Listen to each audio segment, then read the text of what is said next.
আজকে একটি মজার ভর্তা তৈরি করে দেখাবো শীতকালীন সবজি দিয়ে। আসলে এই ভর্তাটা আমি সবসময় বাসায় তৈরি করে খেয়ে থাকি, ভীষণ মজা হয়।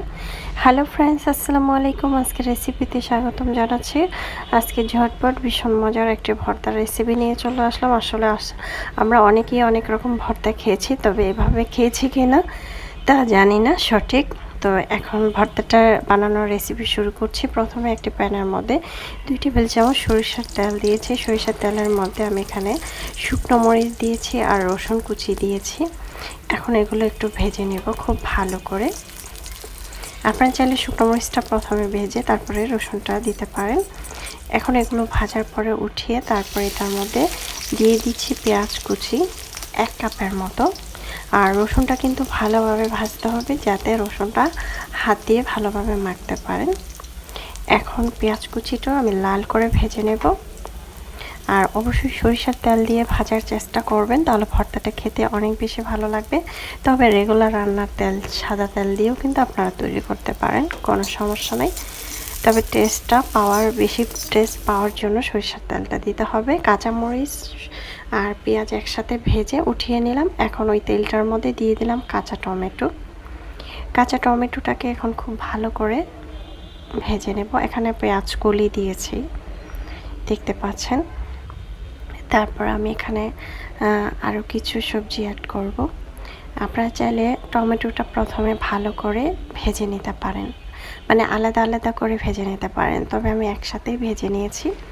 এখানে লাল টমেটো নিয়েছি একটি, আর এখানে বেগুন নিয়েছি একটি।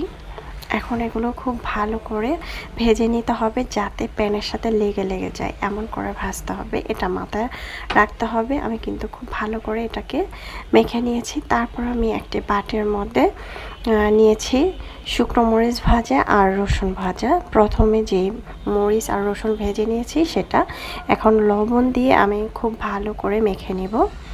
দেখতে পাচ্ছেন খুব ভালো করে কিন্তু মেখে নিচ্ছি। আর রসুনটা এমনভাবে ভাজতে হবে যাতে রসুনটা গলে যায় মাখার সাথে সাথে। এখন দিয়ে দিচ্ছি পেঁয়াজ আর কাঁচামরিচ ভাজা।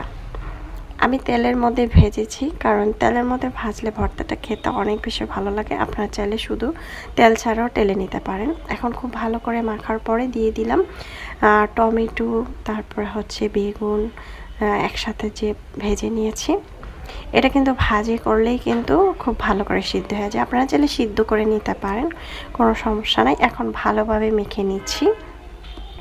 এখন আমি এখানে দিয়ে দিব ধনের পাতা, আর দিয়ে দিব সরিষার তেল, দিয়ে দিব বিট লবণ, একসাথে দিয়ে মেখে তারপর আমি একটা বাটিতে পরিবেশন করে নিয়েছি। রেসিপি যদি ভালো লেগে থাকে তাহলে অবশ্যই চ্যানেল সাবস্ক্রাইব করে লাইক দিয়ে পাশে থাকবেন। যারা ফেসবুক পেজ থেকে দেখছেন অবশ্যই ফেসবুক পেজটাকে ফলো দিয়ে দিবেন। এই ভর্তাটা দিয়ে গরম ভাতের সাথে ভীষণ মজা হয়, সবাই চেটেপুটে খাবে, খুবই মজা হয়েছিল, অসাধারণ। এই ভর্তার রেসিপিটা আপনারা চাইলে ঝটপট বাসায় তৈরি করে নিতে পারেন। নতুন রাঁধুনিরা স্টেপগুলো ফলো করে তৈরি করতে পারেন। এখন আমি চলে যাচ্ছি, আমার রেসিপি শেষ। আল্লাহ হাফেজ।